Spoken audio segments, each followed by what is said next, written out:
Convidamos ao palco Elines Mainardes, que é coordenadora do Habitat Senai Inovação, uma unidade de negócios especializada em consultorias de produtividade e inovação para a indústria, que possui uma aceleradora com 31 startups no momento, com formação em engenharia química e especialização em gestão de ambientes promotores de inovação. Trabalhou por mais de 9 anos na indústria com pesquisa e desenvolvimento de produtos e há mais de 4 anos atua na área de tecnologia e inovação da FIEP. Por favor, Elines Mainardes, seja muito bem-vinda.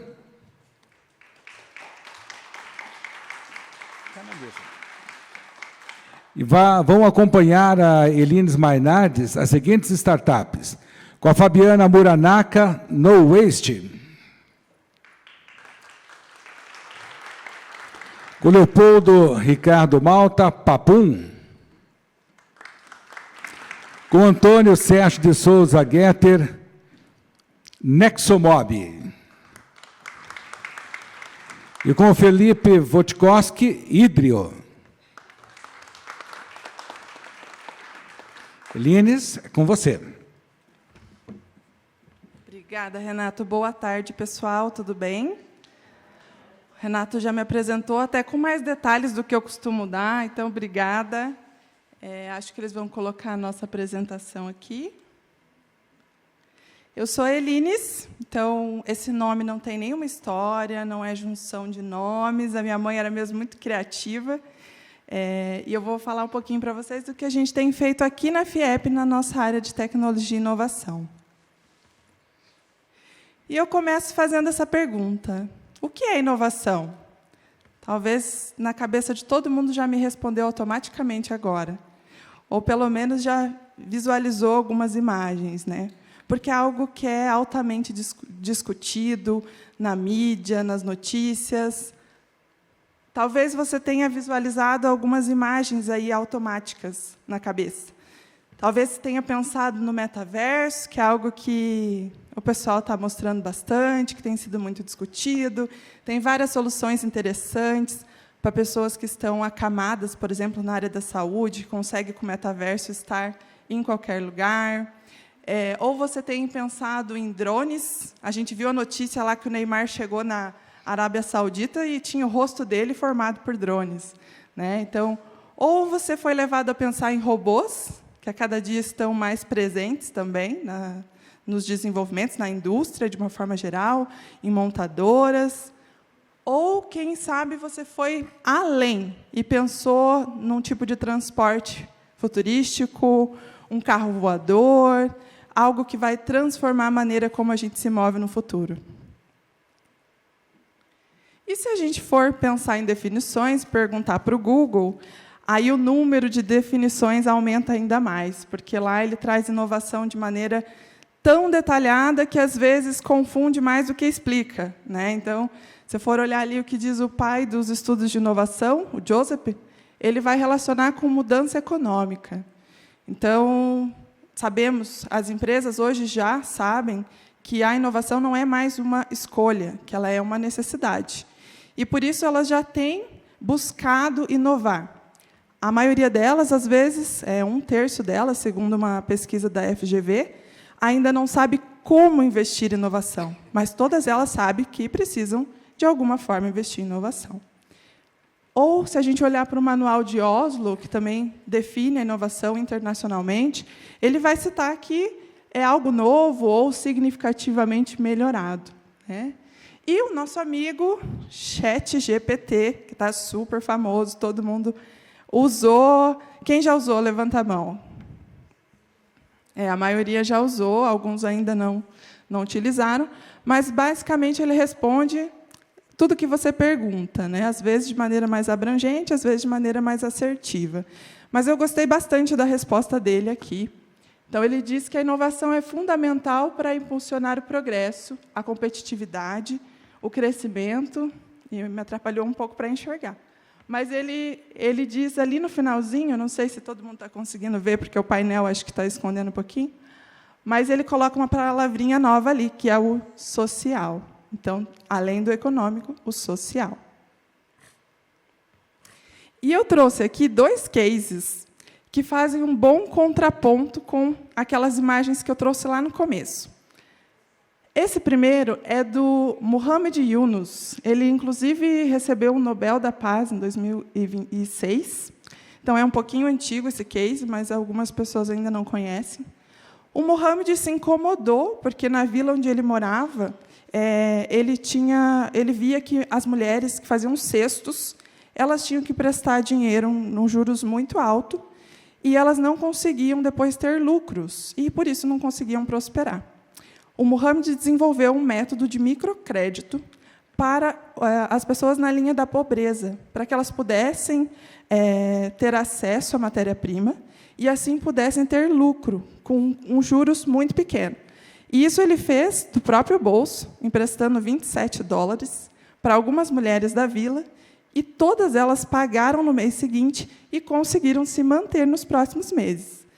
O Muhammad, hoje, o banco, o Green Bank, ele já está presente em mais de 100 países, que é o Banco do Povo.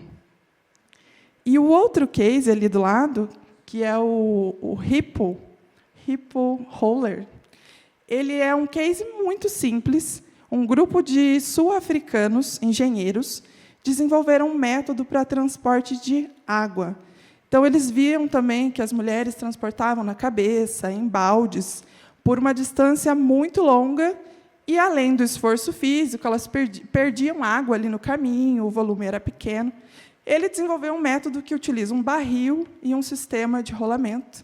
E agora as crianças também que participavam disso conseguem transportar essa água num volume muito maior e sem todo esse esforço físico. A gente consegue encontrar um ponto em comum entre esses cases e aqueles que eu mostrei no começo, que é o impacto. Inovação gera impacto. Talvez, se você criar alguma coisa nova, ela pode até ser uma invenção, mas ela não vai ser inovação se ela não gerar impacto. Seja social, econômico, ambiental. Inovação, no final do dia, tem que melhorar a vida de alguém. E, falando nisso, eu trouxe alguns colegas para eles falarem como eles têm gerado impacto agora e muito mais no futuro.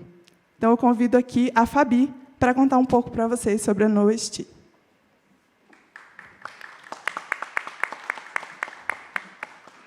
Olá, tudo bem? Boa tarde. Eu vou contar rapidinho assim como que... Obrigada. Como que a inovação acabou entrando no meu empreendimento social. A Knowest, ela é uma spin-off da La Luz Brasil, né? Um empreendimento social que eu fundei em 2018, e eu conto para todo mundo assim: eu sou empreendedora social, especialista em camisetas.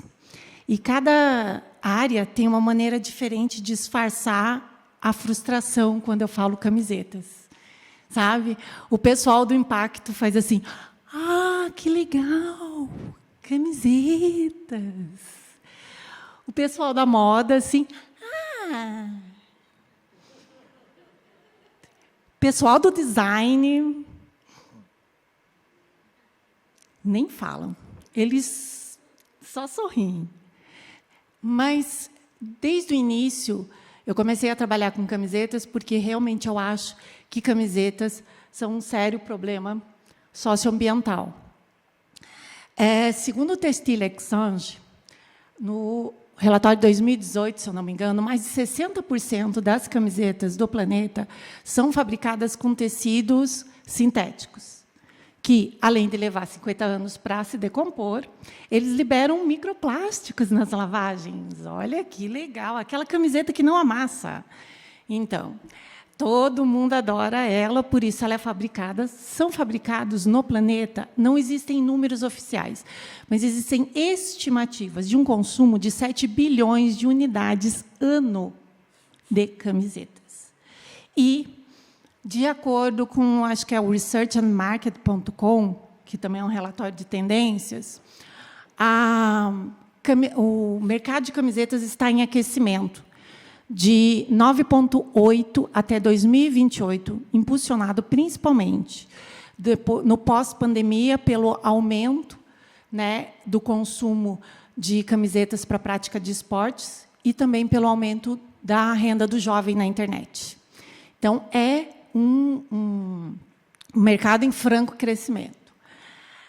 Na La Luz Brasil, em 2018, a gente começou a trabalhar com algodão orgânico, pensando assim, nossa, vai ser bom, né, porque não leva 50 anos, é só um ano, agricultura familiar, tal, vai ser bom. E na primeira leva de camisetas que eu estava colocando uma tagzinha de algodão orgânico, eu já estava me sentindo uma farsa, porque a tinta era à base d'água. E é petróleo com água, gente.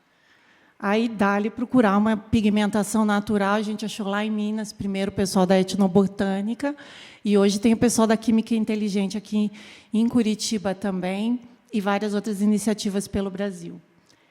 Aí, na sequência, o que a gente vai fazer com os resíduos das camisetas, né? Ali, os retalhinhos. Então, a gente começou a separar por tamanho, cor, tal, e começou a levar para as associações assim, de artesãos.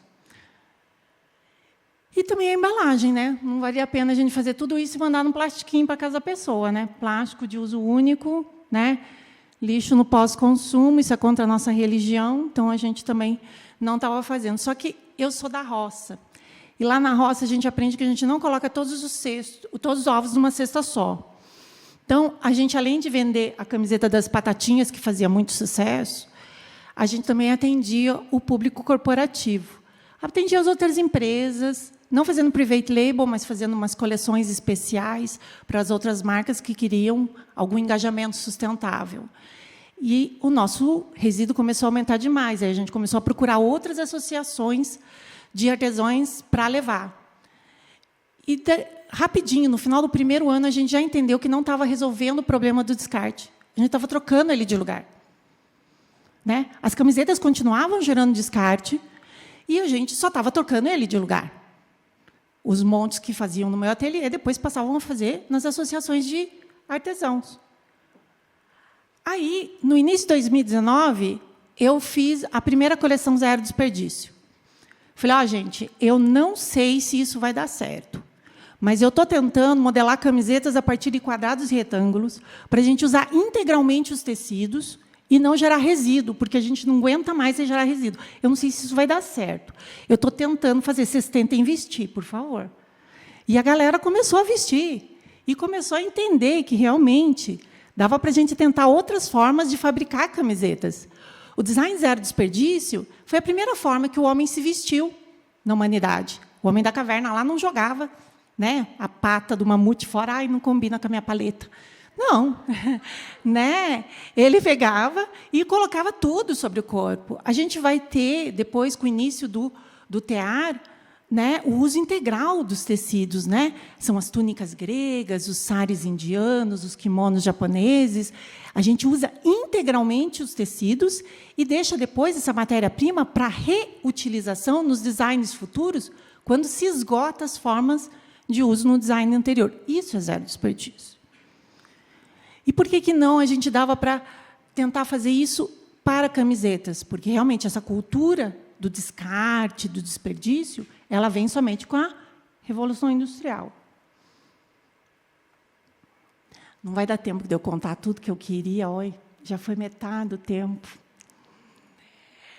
Em 2020, vocês já sabem o que aconteceu, né? A gente trabalhava muito, não tinha e-commerce. Eu era uma marca que não tinha e-commerce. Então, vendia nos eventos de música, de design, de moda.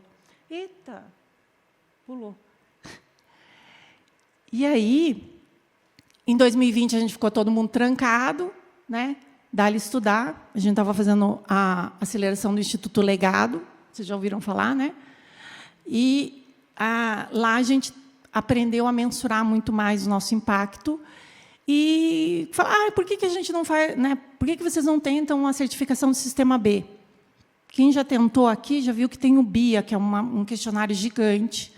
E no BIA, assim, cada questão vale 0,1, 0,2, sabe? Para você marcar 80 pontos para conseguir se certificar. E eu falei, estou aqui, né? Vamos mensurar o que eu faço. Será que dá certo? Aí fui começar a mensurar o design zero desperdício em comparação ao design tradicional. E aí tinha uma pergunta lá que varia 19 pontos. 19 pontos. A sua solução utiliza, tem um maior coeficiente de aproveitamento de matéria-prima do que o usual na indústria? Eu respondi sim. Óbvio que eu tenho. Né? A camiseta tradicional, ela tem um coeficiente de 80%, ou seja, 20% virou lixo na mesa de corte.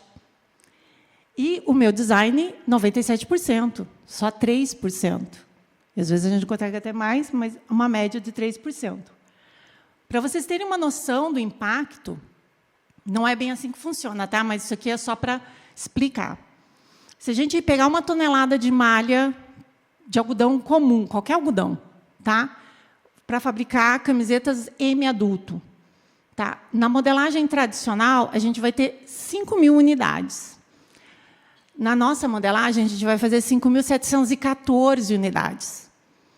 A gente aumentou em 14% a produtividade daquela tonelada de malha.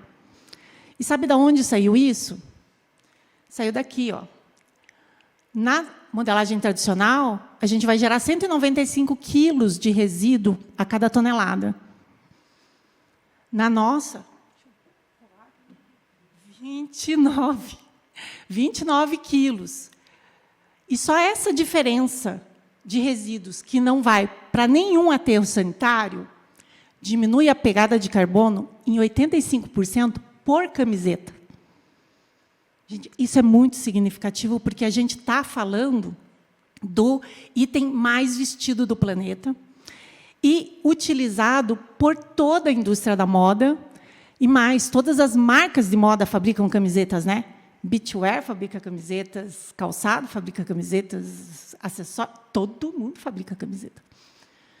Então, a nossa proposta é realmente sermos uma plataforma para toda a indústria da moda ter acesso a uma metodologia de processo e design, zero desperdício de camisetas. Ai, Fabiana, não vai fazer outra coisa? Não, por enquanto é só camiseta, gente. Que é porque a gente quer impactar mais empresas com práticas sustentáveis.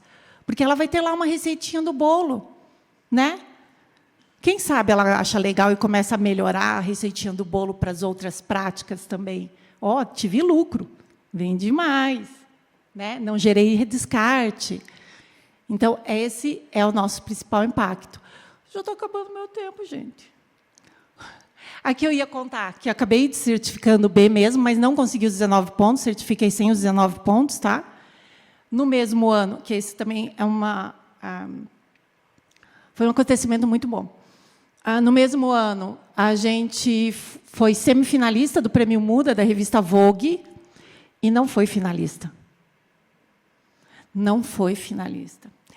E aí eu falei, é porque a camisetinha, né? Não tinha uma marca de camiseta. Que foi. Eu falei, caramba, o que ela está fazendo que eu não faço? Ela usava matéria-prima biodegradável, tinha todas as práticas muito parecidas com a minha, só que ela tinha um cashback. O cashback era uma árvore plantada para cada camiseta vendida. Até aí parece meio greenwashing, né? Mas não, sabe por quê? Porque a dona da marca era engenheira ambiental e mostrava o plano de manejo que ela ia fazer, gente. Ela mereceu. Realmente. Eu fui lá, comprei uma camiseta dela e pensei, eu quero um cashback de impacto também, gente. Onde já se viu, não por causa do prêmio, eu quero porque agora eu quero. Uai. Aí a gente pegou e pensou nos resíduos da camiseta tradicional, porque aí a Luz Brasil continuava existindo, né, nesse processo todo, e nesse tempo a gente acabou encontrando algumas pessoas que utilizavam os resíduos têxteis para fazer roupas íntimas, lingerie. Só que todo mundo reclamava que não dava a largura do quadril do adulto. Eu falei, mas dá de criança, gente. Aí eu liguei para todas as CUFAs que eu conhecia.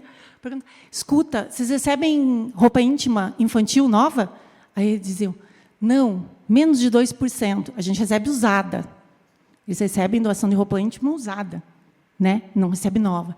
Falei, então tá bom, então a gente vai ter o programa Desfraude Solidário. Cada camiseta vendida, a gente vai doar uma calcinha ou cueca para crianças de 0 a 4 anos, em fase de desfraude, na La Luz Brasil, porque, afinal de contas, lixo é contra a nossa religião.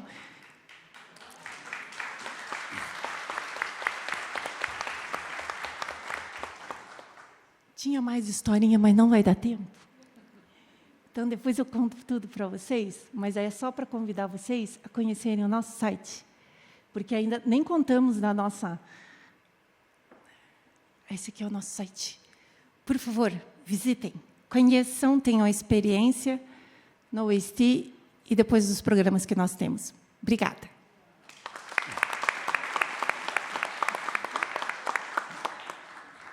Boa tarde, senhoras e senhores. Meu nome é Leopoldo, estou aqui hoje representando a Papum. Eu sou um funcionário da empresa de bastidores, assim, o nosso garoto propaganda, o nosso fundador está no Rio de Janeiro, tocando uma parte da operação, e hoje, em especial, está em reunião em Florianópolis, por conta do Summit, talvez alguns dos senhores saibam, que começa lá amanhã. Então, já peço desculpas, que eu realmente não sou um cara de frente de plateia, mas vou me esforçar. Esse aí é o nosso fundador, é o Jean-Pierre.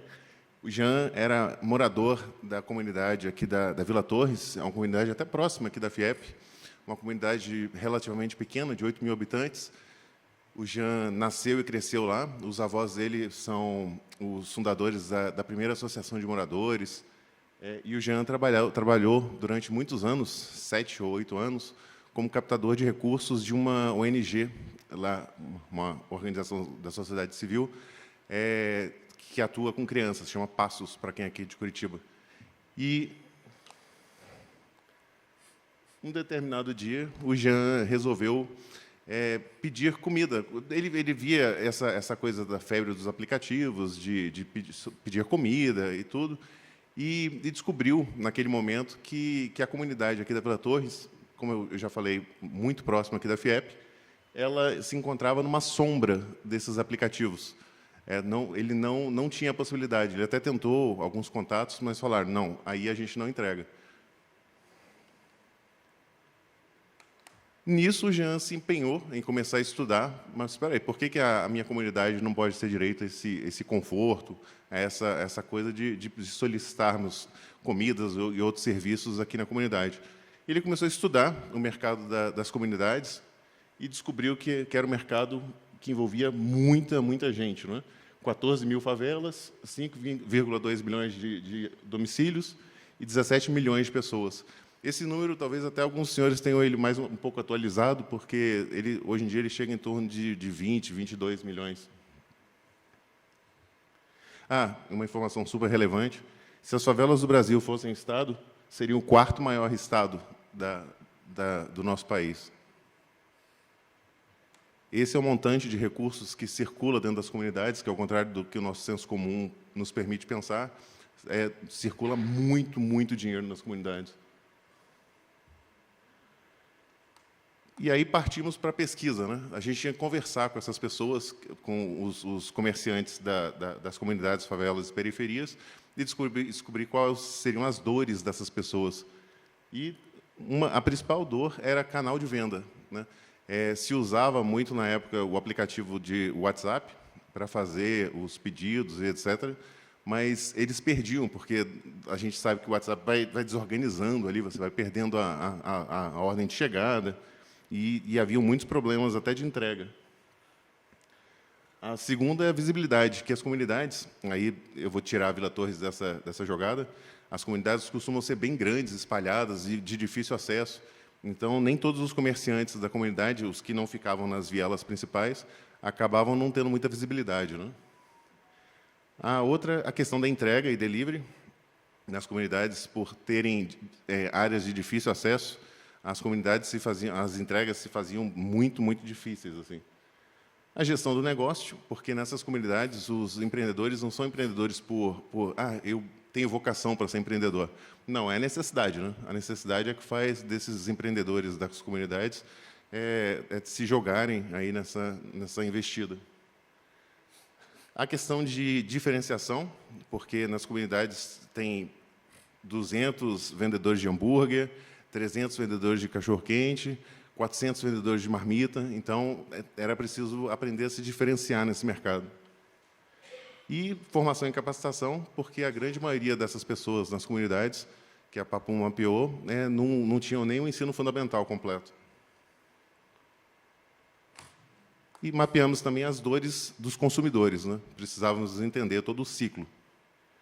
A principal dor dos consumidores era encontrar o que precisava, porque, como eu falei para os senhores, se via muito alguns negócios nas ruas principais, mas não se via os negócios que ficavam fora dessas ruas, né, dessas vias.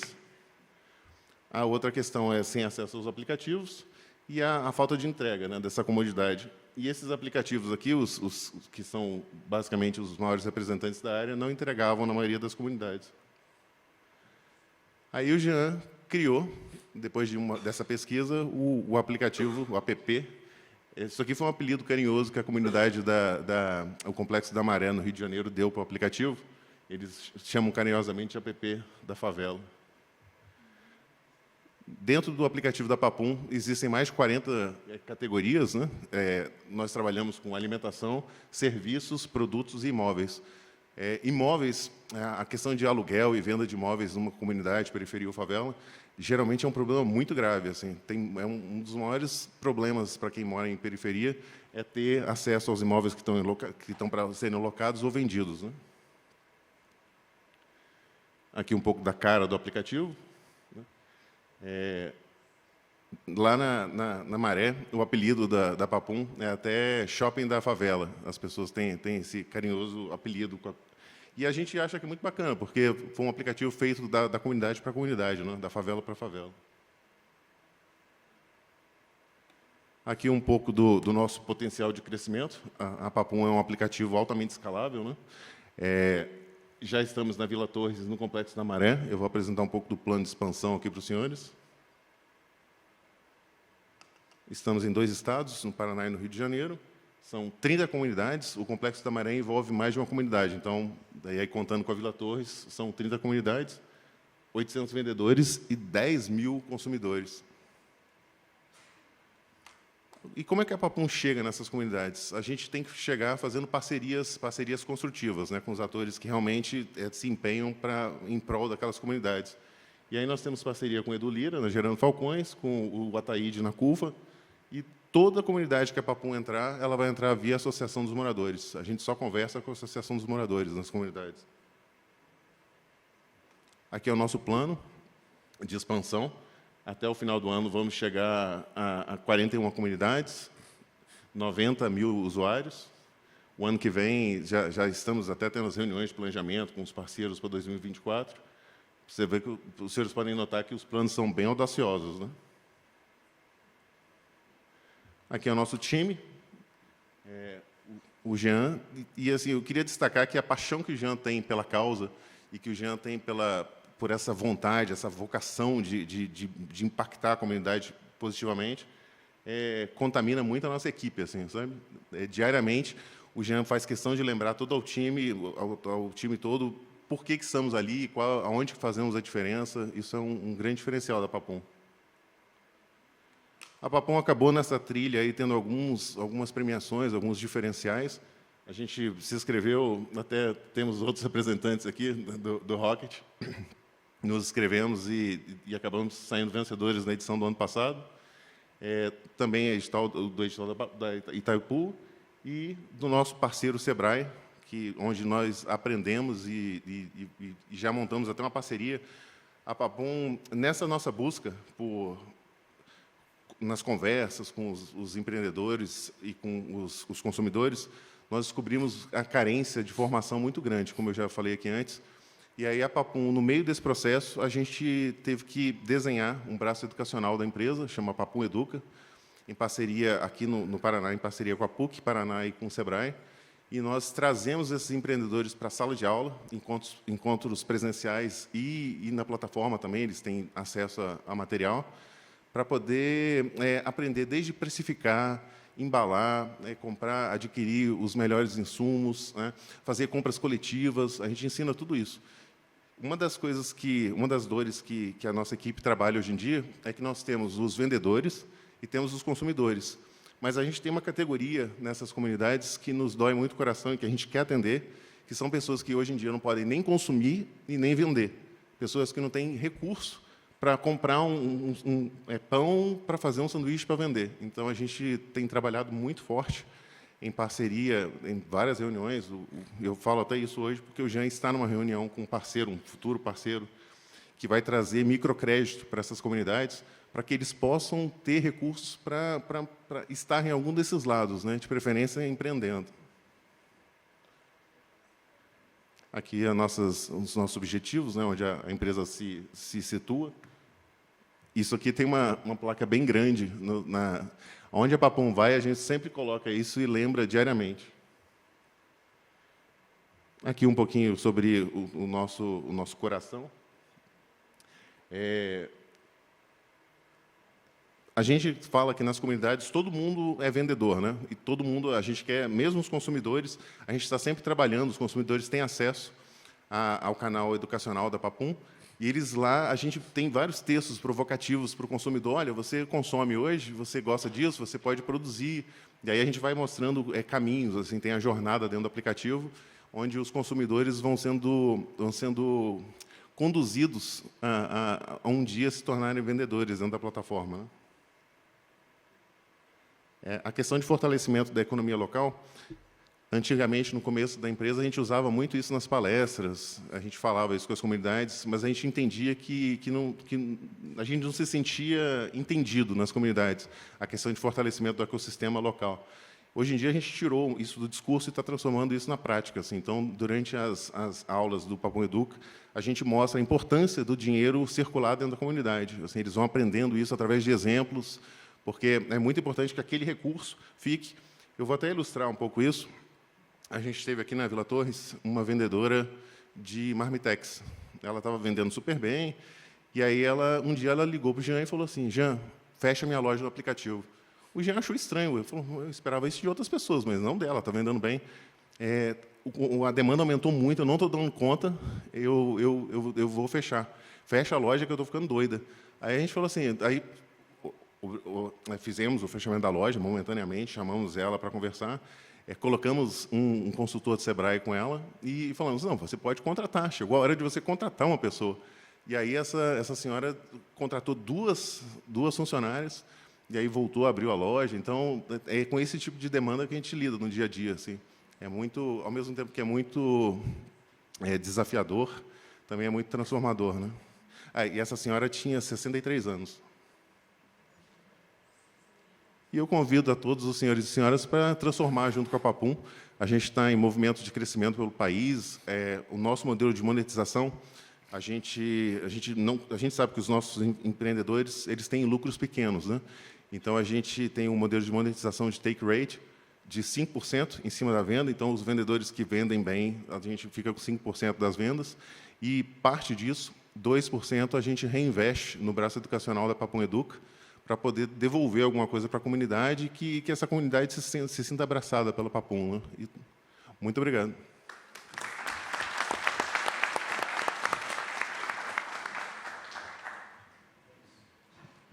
Estava prestando atenção ali, vejo como a Eline falou sobre inovação, né?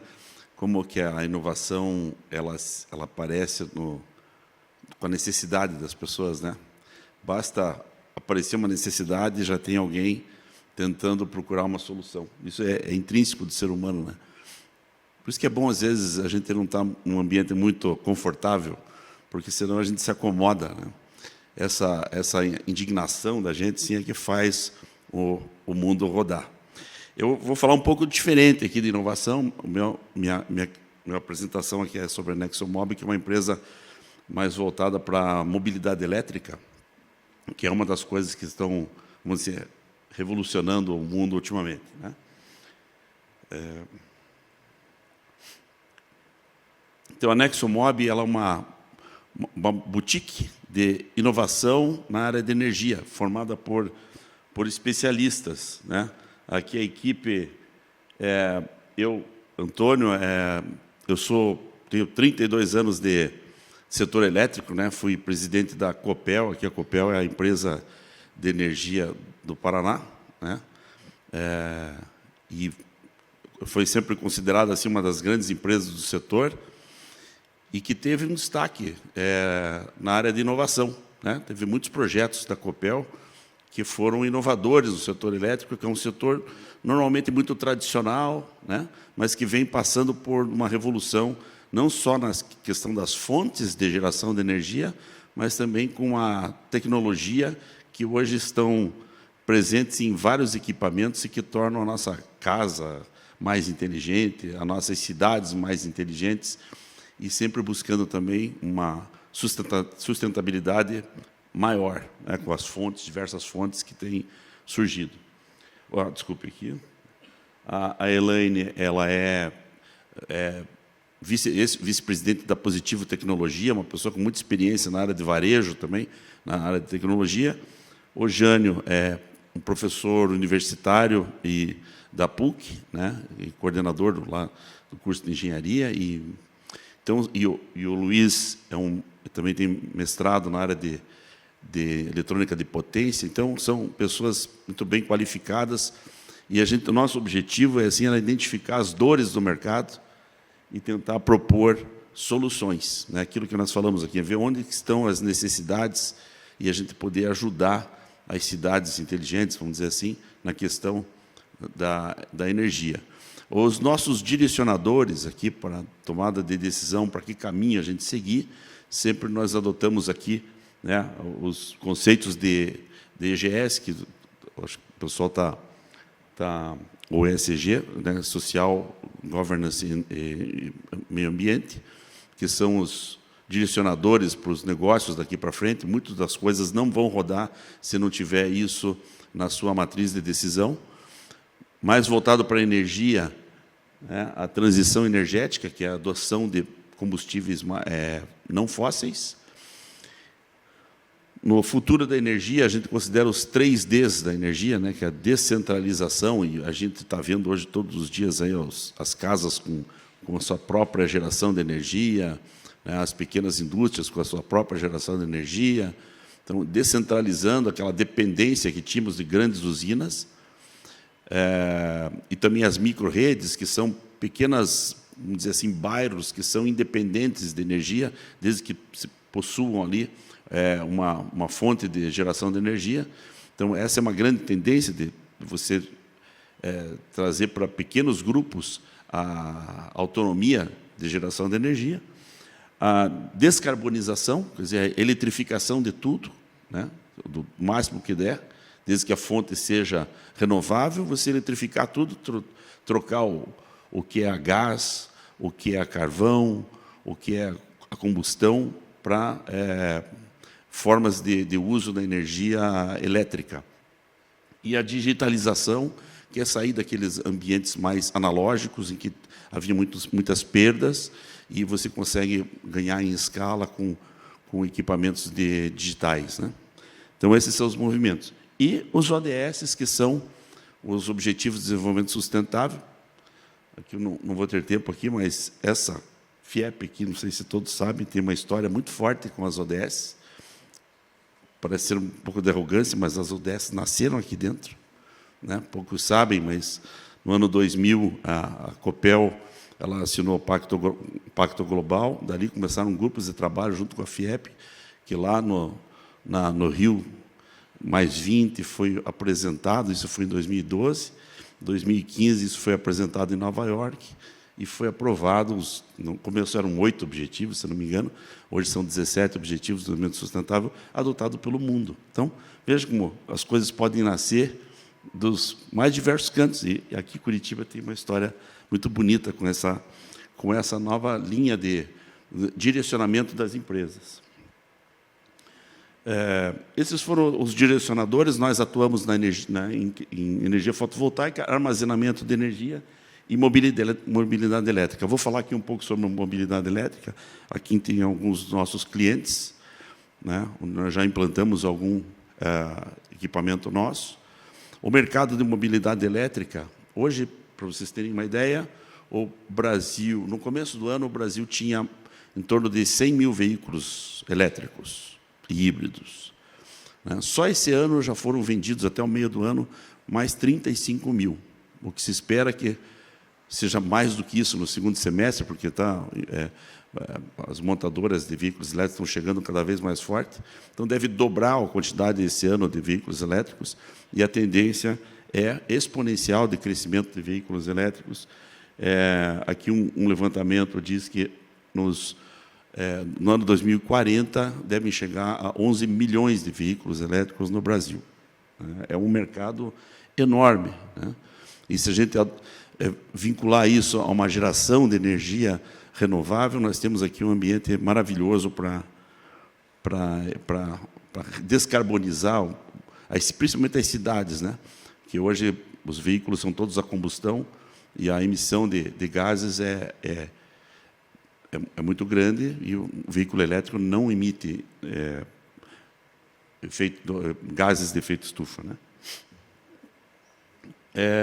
Aqui as dores que nós sentimos no mercado, que a gente chama de dores aqui nas startups, que são as necessidades que o mercado, os desafios que o mercado tem, e o Curitiba está vivendo isso. Curitiba tem um projeto aqui de colocar ônibus elétrico na sua frota. O prefeito já lançou esse desafio, e é fácil, você colocar ônibus é fácil. O problema é onde carregar esses ônibus. O ônibus, diferente de um carro a combustão, ele demora umas 2, 3 horas, uma carga rápida, para ser carregado. O ônibus não pode ficar 3 horas parado. Então, teríamos que ter uma logística desse carregamento. Tudo isso está sendo estudado para adoção. Já tem outras cidades no mundo que já adotaram ônibus elétricos, e Curitiba está agora adotando. Então, essa infraestrutura e logística de carregamento é um desafio para o setor. E aqui a gente está falando em ônibus, mas nós vamos falar em seguida de uma das frentes que nós temos aqui, que são as casas e condomínios. Nós estamos vivendo isso todos os dias aqui. Basta alguém comprar um veículo elétrico, chegar no condomínio, no prédio, querer abastecer, querer carregar o veículo elétrico, e ele vai encontrar uma tomada do prédio. Ele vai ligar naquela tomada, quem paga aquela conta é todo o condomínio. Daí o vizinho chega e fala: não, espera aí, que vai ser isso aí. Então, além disso, se várias pessoas começarem a carregar veículos elétricos nos prédios, pode cair o disjuntor, desliga o elevador, etc. Então, essa é uma dor, parece simples, mas é uma dor imediata. Está acontecendo hoje. Basta alguém comprar um veículo elétrico, e isso está sendo... No meu prédio, lá já tem 3 pessoas com veículo elétrico, e já tem prédios aqui em Curitiba que 1/3, nós conhecemos prédios que 1/3 dos moradores já tem veículo elétrico. Então, isso é uma infraestrutura que o prédio não estava, e prédios de alto padrão, que não estavam preparados para essa infraestrutura. Então, essa é uma coisa que nós nos dedicamos agora, a coisa de 1 ano e meio, mais ou menos, desenvolvemos uma linha de produtos que nós atendemos. Nós temos o nosso próprio carregador, que é 100% nacional, desenvolvido pelos nossos técnicos ali, a placa, etc. Nós fazemos a produção. Ainda é uma produção que a gente consegue desenvolver em casa, aqui. Nós estamos instalados aqui no Habitat da FIEP. Mas, com grande escala, nós vamos ter que terceirizar uma parte dessa produção.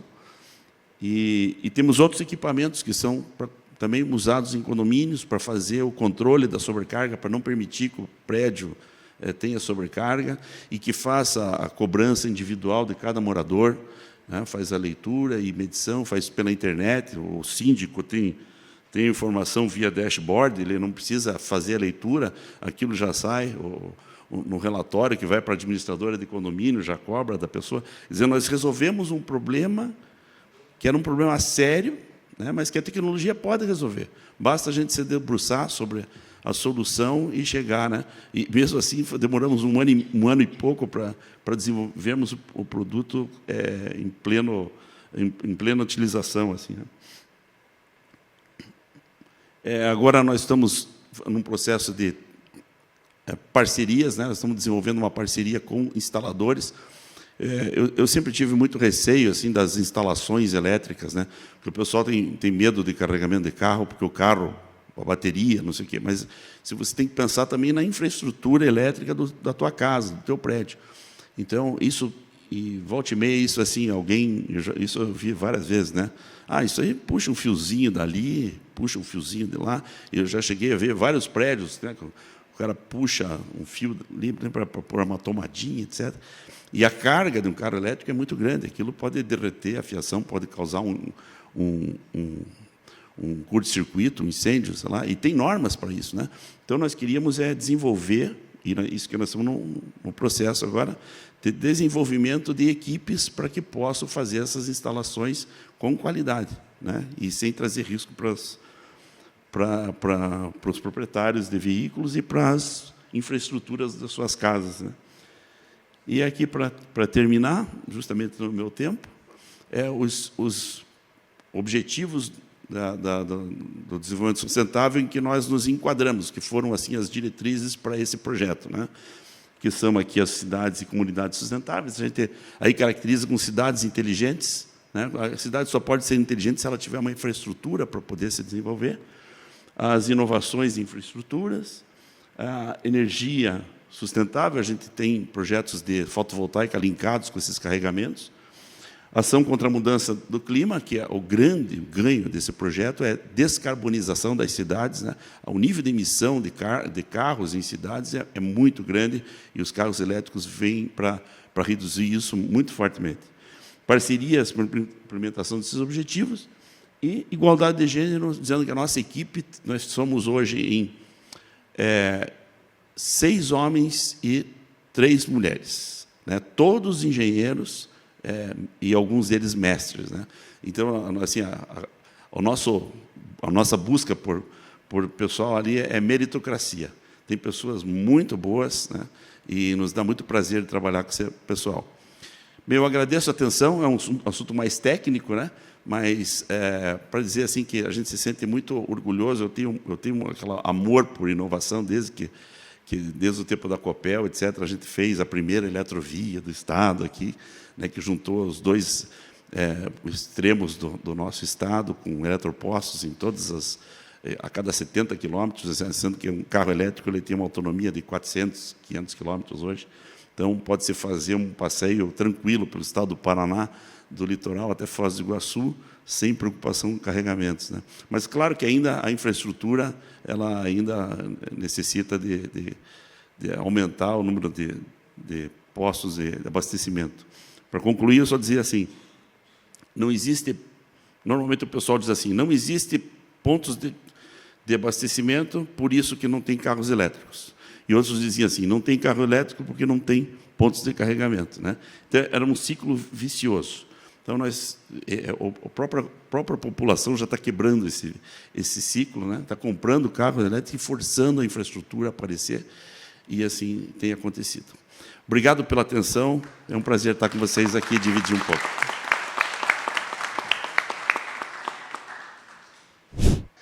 Eu sou o Felipe Votekoski, pai do Luquinhas, de 2 anos, marido da Camila, que está de aniversário hoje. Parabéns, amor.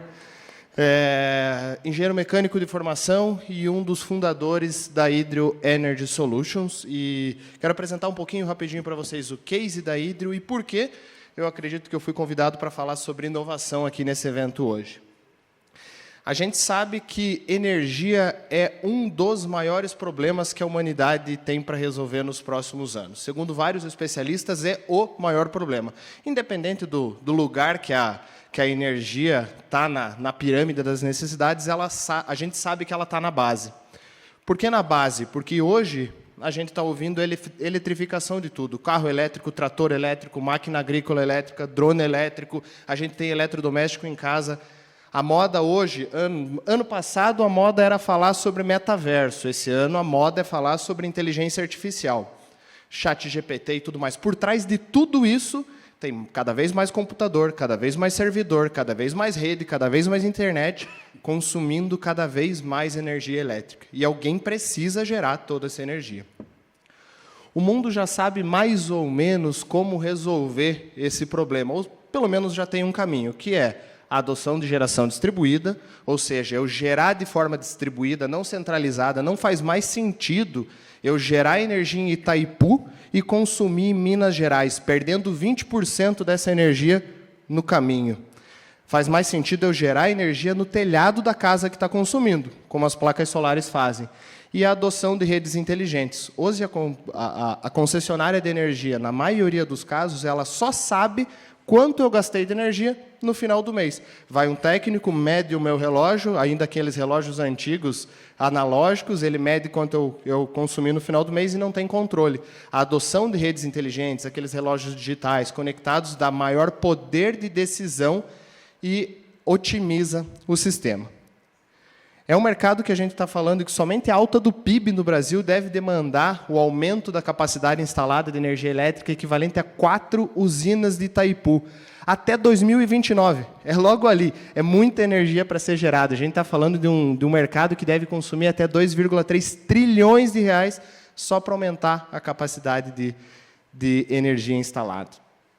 Nesse contexto, quando a gente começou a estudar energia, a gente olhou para o Brasil e falou: por que não hídrico? Essa é a pergunta que a gente tem na parede do nosso escritório. A gente está no país com o maior potencial hídrico do mundo, e por que a gente não pode desenvolver uma solução para gerar de forma micro, descentralizada, próximo da demanda, no segundo maior potencial energético do Brasil, depois do sol, a água? E foi por isso que a gente desenvolveu a microcentral hidrelétrica, um equipamento de pequenas dimensões, do tamanho de um frigobar, capaz de gerar energia a partir de pequenos rios, riachos, córregos na natureza. Mas melhor do que eu falar, vamos ver se o vídeo que está aqui vai aparecer. Se ele não sair com som, está nas nossas redes sociais. Eu faço questão que vocês vejam um videozinho de 1 minutinho, bem rapidinho. Vamos ver se o som aparece. Se você tem um rio como esse na sua propriedade, você sabia que você pode gerar sua própria energia? Vem comigo!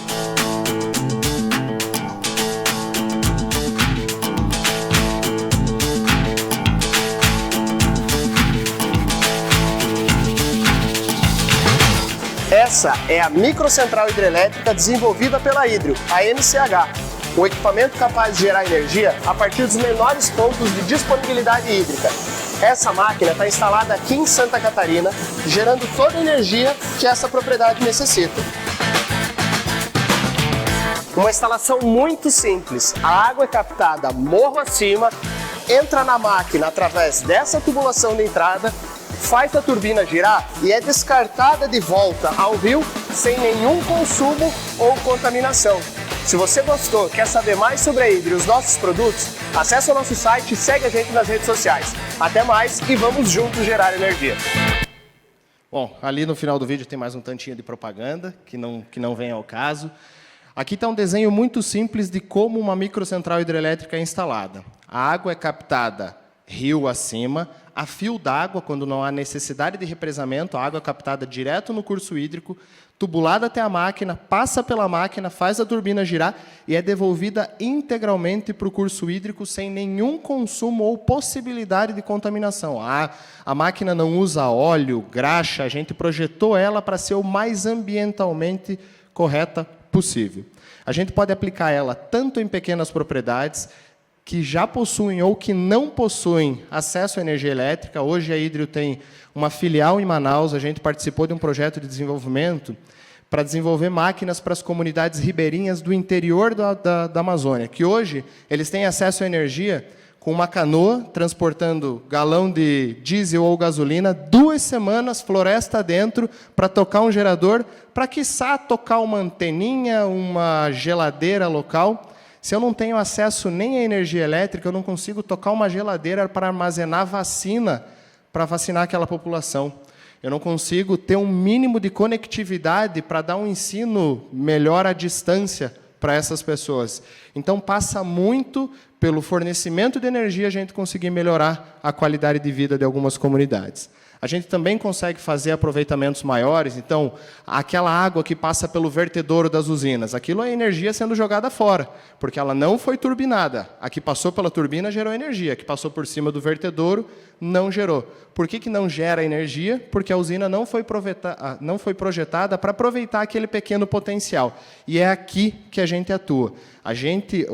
O que a Hidrio se dispõe a fazer é gerar energia desde os menores potenciais de geração. A gente acredita que, assim como o painel solar fez com as casas, a gente também consegue fazer com outras fontes.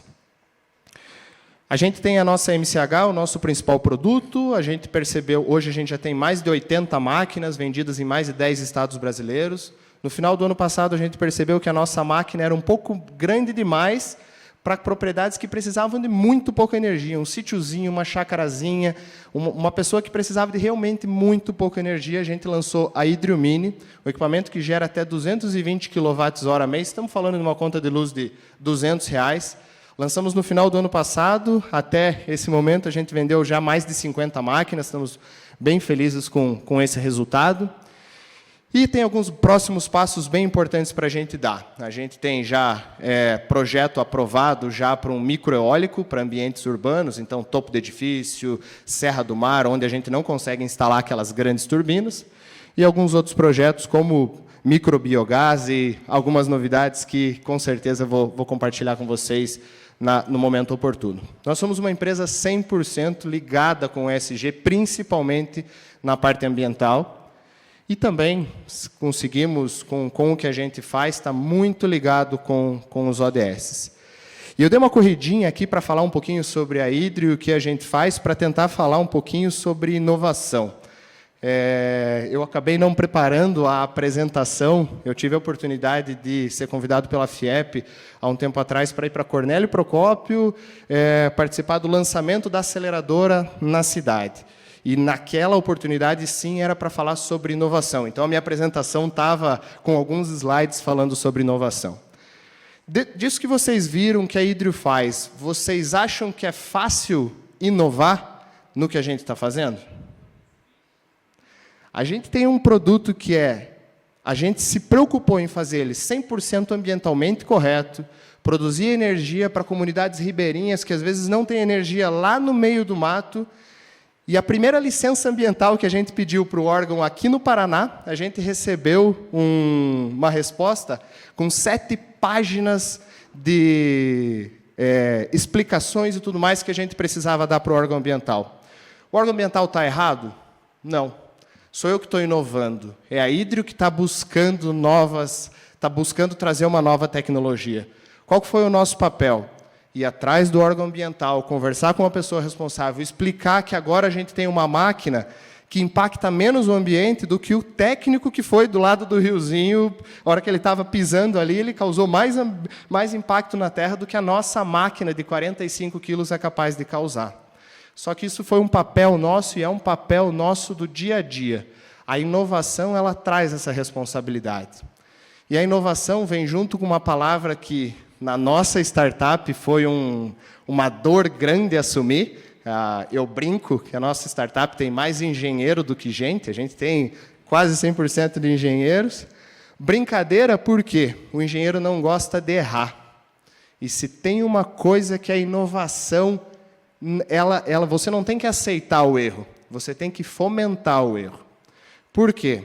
Porque é errando que se aprende. E quando a gente que está trabalhando com inovação, a gente entende isso, a gente vive isso na veia. Você tem que se permitir errar. Na área de engenharia, não é esperado que um engenheiro civil erre o projeto de um pilar de um viaduto. Não é esperado que ele faça isso, né? Mas é permitido, sim, que ele erre quando ele estiver gerando uma inovação que vai mostrar uma nova metodologia de cálculo de um pilar de um novo tipo de viaduto. Aí, sim, ele vai errar. Quanto antes ele errar, antes ele aprende, antes ele corrige e antes ele recomeça esse ciclo. E antes a solução que ele está propondo chega no mercado. A Elines começou a apresentação de hoje com uma frase que eu também uso na minha apresentação. Inovação sem resultado é invenção. Não tem problema inventar, faz parte do processo.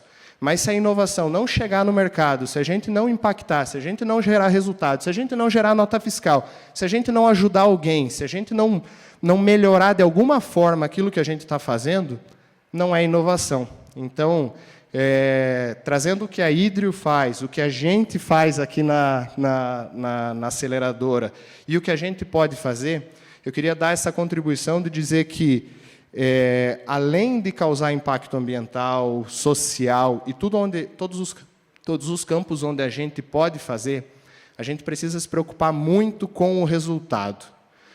De nada adianta, e a gente tem que ter isso na cabeça, de nada adianta a gente passar 5 anos escrevendo uma carta para mostrar para os futuros candidatos se no nosso dia a dia a gente não agir.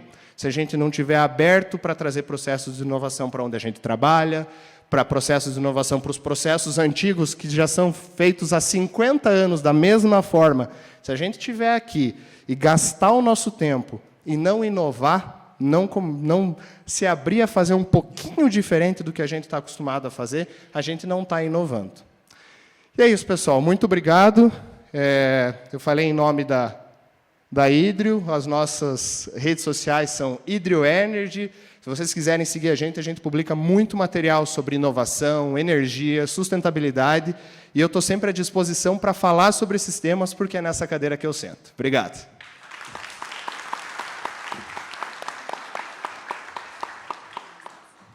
Obrigada, Felipe. Vocês viram, gente, é palpável, né? É inovação com propósito. E a gente trouxe 4, mas a gente tem 31 startups. E todas elas, para serem aceleradas no nosso programa, elas passam por bancas. Então, vocês podem investir, contratar com toda a segurança, porque são empresas maduras, responsáveis. Eu não vou falar muito, porque eu sei que meu tempo já acabou, mas eu só vou falar um pouquinho do Habitat rapidinho, né? Eu trouxe 3 cases sobre a nossa área de tecnologia e inovação aqui do Senai. Então, muitas pessoas não conhecem ainda a nossa área. A gente tem 8 institutos de tecnologia e inovação que são aí, distribuídos pelo Paraná. Um deles, inclusive, fica aqui nesse campus da indústria, que é o Easy Eletroquímica. E esses institutos eles fazem projetos de P&D junto com a indústria. Então, muitas vezes a solução já está no startup, mas muitas vezes ela não existe ainda, e aí os institutos apoiam nisso, nessa fase inicial. Aqui está um case que é o desenvolvimento de um biosensor eletroquímico para a detecção do câncer de mama. Então, através de um biomarcador, ele detecta e ajuda no diagnóstico, né, em conjunto com outros exames. Um case de construção, então, sistema modular reversível. A gente tem um Instituto Senai de Tecnologia em Ponta Grossa, que é de construção civil. Então, eles desenvolvem tecnologias novas nessa área, né? E uma delas foi esse sistema modular. Então, é moradia acessível, que pode ser montada, desmontada e trocar de lugar. E o leito robótico de cilindros articulados, que é um projeto lá de Maringá, do nosso Instituto de Metalmecânica. Esse projeto, inclusive, recebeu um prêmio de design, foi muito bem avaliado. É um leito e ele se movimenta. Então, todos aqueles mecanismos eles se movimentam para aqueles acamados que ficam muito tempo, né, internados. E a gente sabe que essas pessoas começam ali a formar escaras. É uma situação bem difícil. Então, esse leito ele é inteligente, ele se move em determinado período de tempo e evita esse tipo de formação de escara. E, por fim, eu trouxe aqui uma imagem de um pouco da nossa equipe, um pouco das startups, mas mais para dizer para vocês que, por trás de tudo isso, a gente tem o quê? CPFs. Então, quem faz a inovação são os CPFs. Então, é uma equipe que se reúne todo dia. Eu falo que uma vivência incrível que eu tenho tido é estar dentro de uma aceleradora de startups, porque a gente vê ali isso que eles trouxeram, que vocês puderam ver aqui hoje. Eu vejo todos os dias, né, eles batalhando, lutando, como o Felipe trouxe algumas coisas, e a gente fica feliz junto, a gente chora junto, vence juntos os desafios, mas é uma equipe que atende também a indústria, então a gente faz consultorias também para ajudar as indústrias, né, na jornada pela inovação, enxergarem os seus horizontes de inovação. A gente tem um programa de bolsas que é muito incrível, está com mais de 63 bolsistas, onde a gente coloca esse bolsista, esse acadêmico, dentro da indústria. Então, ele entra num Boticário, numa Bosch, e começa ali sua carreira. E tudo é nas mãos das pessoas, porque o ChatGPT responde, mas quem faz são as pessoas. Então, agradeço a todos por nos ouvirem hoje e obrigada. Não sei se a gente tem tempo para perguntas. Não. meu tempo acabou. Agradeço a todos. A gente fica ali no acelerador, então, se quiserem conhecer, fiquem à vontade.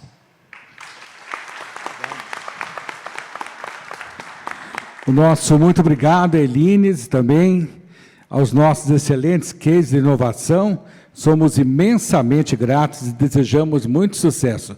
Hoje uma startup, amanhã, quem sabe, uma multinacional. Eu estava brincando com a Rony aqui, que bom se a gente pudesse votar qual dos 4 a gente achou mais legal. Claro que a gente não vai fazer isso. Mas deu vontade, não deu?